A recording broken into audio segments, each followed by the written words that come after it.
Hey, I'm back. It's Goose. This is On With the Show. And we have an interesting topic today. I've been following this story for the last few weeks when I first heard it. And I had a hard time understanding what in the world was going on because apparently there was, from what I heard, Graceland, Elvis Presley's former home and museum, was up for sale. Or actually, it was going to be up for auction. It was not necessarily up for, but it was going to be up for sale. We had some kind of crazy things happen within the last month, and so I want to talk about that story. But before we get into the details, like and subscribe to the channel if you haven't already. Hit the bell for notifications, and we are on our way to talking about Graceland being up for sale. And I got two articles that I wanted to start off with. Let's start off with the first one is from NBC News. This was back about a month ago in June. It basically said, "Who tried to steal Graceland? A trail of clues left by a Nasani Investments, the fake company that scammed Elvis Presley's family, led to a grandmother in Missouri." All right, so let's get into this. This was on June 14th, you can see, 2024, by Brandy and Zadronzi and John Shoup in Branson, Missouri. The search for the mysterious company behind a scheme to steal Elvis Presley's Graceland estate led last week to a small, quiet city near the Ozark Mountains and a gnome-lined porch of a trailer nestled along the one branch of a winding lake. Okay, now they just for some reason want to just make this thing absolutely as pretty as possible, to basically try to figure out how, where a scandal trying to sell Elvis Presley's home leads to this trailer, in the middle of nowhere, near the Ozark Mountains, a gnome-lined porch. This is a long article, so stay with me on this. The path there, just as circuitous, stretching along decades and state lines traced through internet profiles, criminal backgrounds, and family histories, legal records, and old memories. It began with a brazen plot that made international headlines in May. Nasani Investments, a company that did not seem to exist, run by people who do not exist, had filed a claim seeking control of Graceland over what they alleged was an unpaid debt. Nasani Investments said Lisa Marie Presley, who sadly passed in January of 2023, Elvis's only child, owed them millions of dollars in unpaid loans where she died a year earlier, and after failing to collect the company was forced to the foreclosure sale of the historic Memphis, Tennessee mansion as repayment.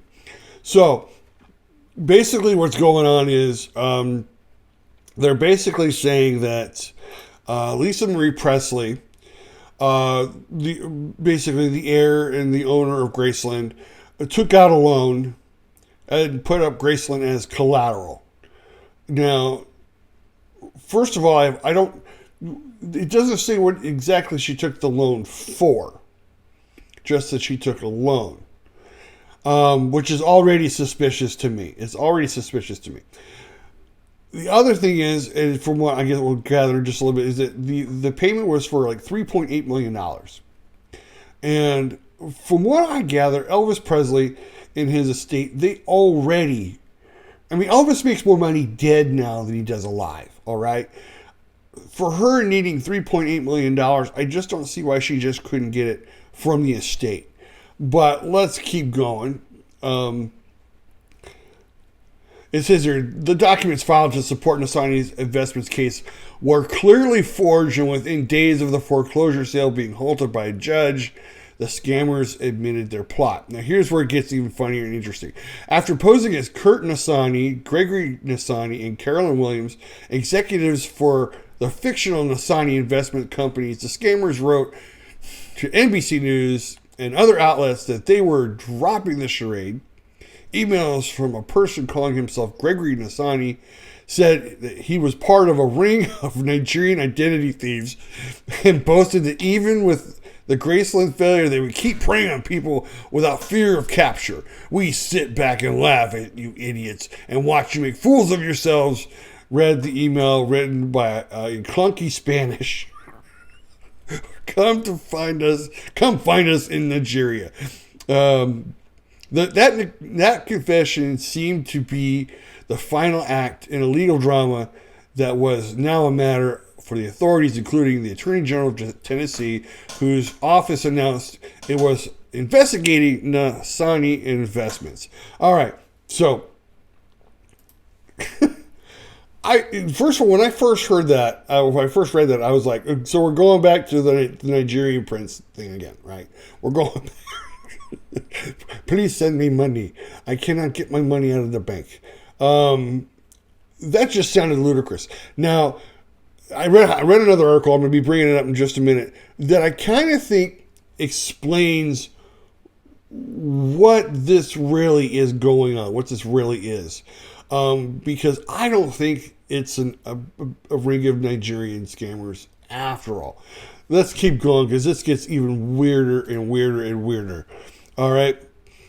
Still with the NBC article, but it was not the end of the story. The forged loan documents and legal findings in the foreclosure case contain a number of clues that led not to a gang of scammers in West Africa, but to a city 5 hours northwest of Graceland, where a convoluted dispute playing out on Facebook and in local courts bore surprising connections to the Nasani case. These connections led to a grandmother in Branson, Missouri, a con woman with decades-long rap sheet of romance scams, forged checks, and bank fraud totaling hundreds of thousands of dollars, for which she did time in state and federal prison. She goes by Lisa Holden these days, but former friends and family victims know her by last names of including Howell, Finley, and Sullins. NBC News found that Lisa, through Facebook and Google, where she appeared to use the name Nasani, to post negative reviews for people and businesses she didn't like, and post reviews for those she did. More than a half a dozen links seems to separately connect Lisa with the foiled attempt at Graceland, including phone and fax numbers, the post office boxes, and fake personas. Here we go. Let's keep going. Those who know Lisa know her as different people. A woman made wealthy from inheritance, a cannabis entrepreneur, which means she was a drug dealer. She sold pot. Or legally or unlegally, I don't know. But it just says a cannabis entrepreneur. An underwater welder, an online harasser, a cancer faker, and a scammer. One thing they seem to agree on, she's determined. Oh, she does not quit. Who knew Lisa as a flight medic, and Paul O'Dell, who knew Lisa as a flight medic and successfully sued her in 2007 for the return of $6,000. Lisa had borrowed under false pretenses. A reporter was leaving a message on her answering machine. O'Dell picked it up. When I heard that name, I thought, oh no, what's she done now? All right, so apparently the woman who is behind this whole thing is a grifter. And she must be I don't know if she's a really good grifter or not, because in reading this, she's got, I'm going to say if I can phrase this correctly, she's got a lot of guts to try to scam people out of all things, one of the most famous houses in America, of all the world maybe, in Graceland. This was crazy. This woman tried to scam the Elvis Presley estate from the home, from Graceland. And like they just said, she's an online harasser. This is going to go, we're going to go into a little more details as this is coming up. But apparently this woman has been doing this kind of stuff for a long time. Let's get on to the other side of that article. And basically said, near the end of last summer, Kurt Nasani, an executive for Nasani Investments and Private Lending, LLC, began emailing the estate of Lisa Marie Presley to demand repayment on $3.8 million loan she had supposedly taken out in 2018, putting up Graceland as collateral.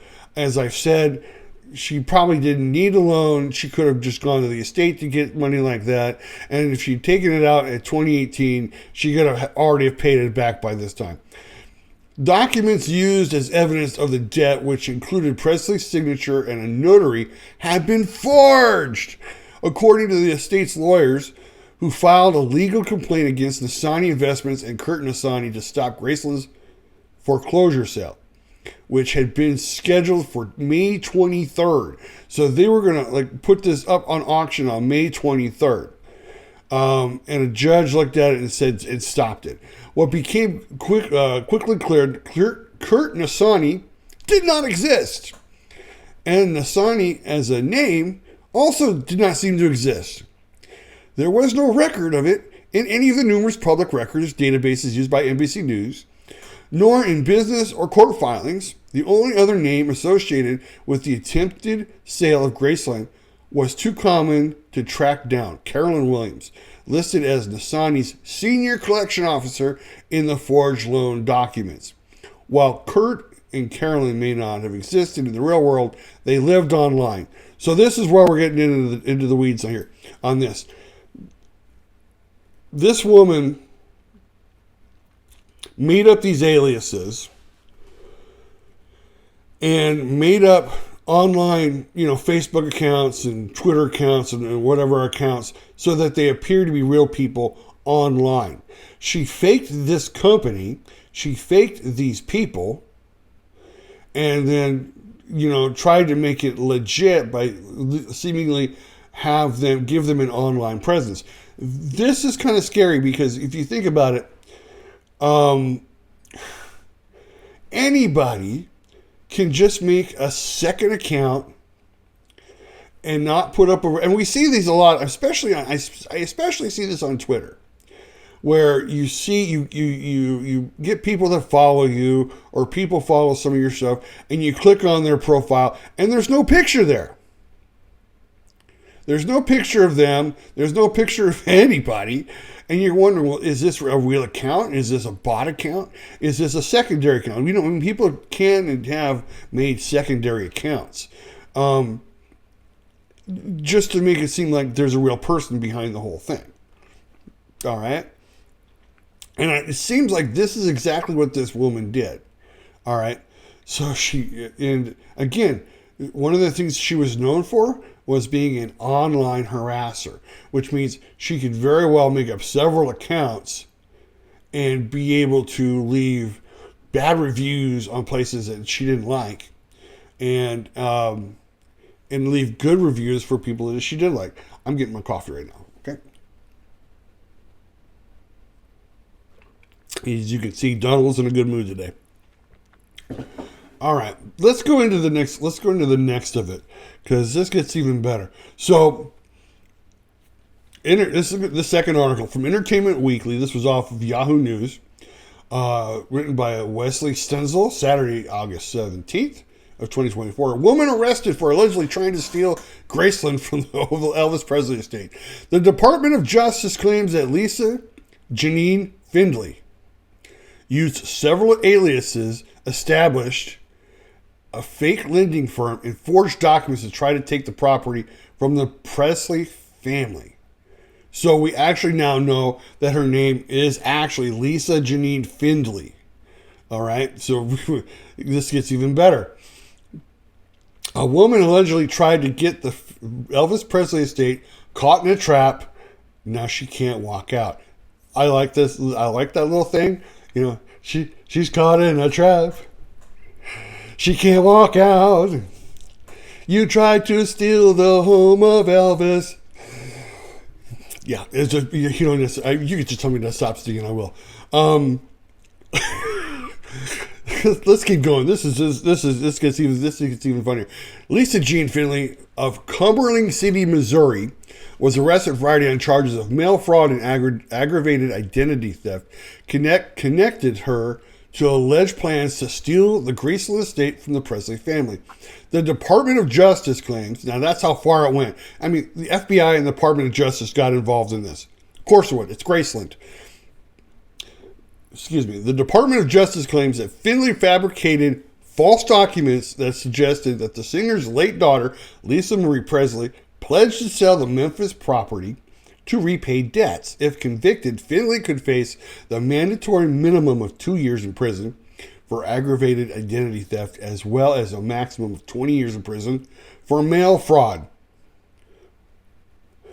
It goes on to say the DOJ alleges that Finley, 53 years old, used several aliases, and here we go, including Lisa Holden, Lisa Howe, Gregory Nassani, Kurt Nassani, Lisa Janine Sullins, and Carolyn Williams as part of the scheme. So she used them all! She used them all! Representatives for Priscilla Presley and her granddaughter Riley Keough did not immediately respond to Entertainment Weekly's request for a comment, of course. They're probably doing their best just to let their lawyers handle everything. A criminal complaint from the DOJ alleges that Finley invented a fake lending company, Nassani Investments and Private Lending LLC, to defraud the Presleys. Finley allegedly claimed that Lisa Marie Presley borrowed $3.8 million from Nassani in 2018 and pledged Graceland as collateral, and then acted as if she had failed to repay the loan, thus turning Graceland over to Nassani. In the process, the DOJ claims that Finley fabricated several legal documents and forged Lisa Marie's signature. They forged her signature. Let's keep going because I got a lot more to say after this. And also that she published a fake foreclosure notice in the Memphis newspaper, The Commercial Appeal, stating that Nassani would put Graceland up for auction. She went full bore. She went full bore on this.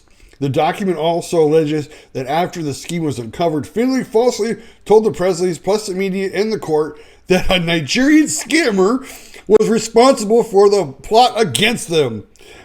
Okay, and now we get to the end of this. Now we understand what the whole thing about the Nigerian scammers were all about. She faked them too. Or at least that's what she's trying to do. She's trying to say that it was a whole plot. The Nigerians were in on it. They're the ones who tried to take Graceland. This is absolutely crazy. The fact that she would go as far as to try to steal one of the biggest homes in the world, Elvis Presley's home, if it wasn't for Elvis's granddaughter, Riley Keough, who basically said, no, none of this is real, none of this is... She, it basically challenged it in court and successfully won. And even going, just exposing the whole thing. She had, the signatures were false.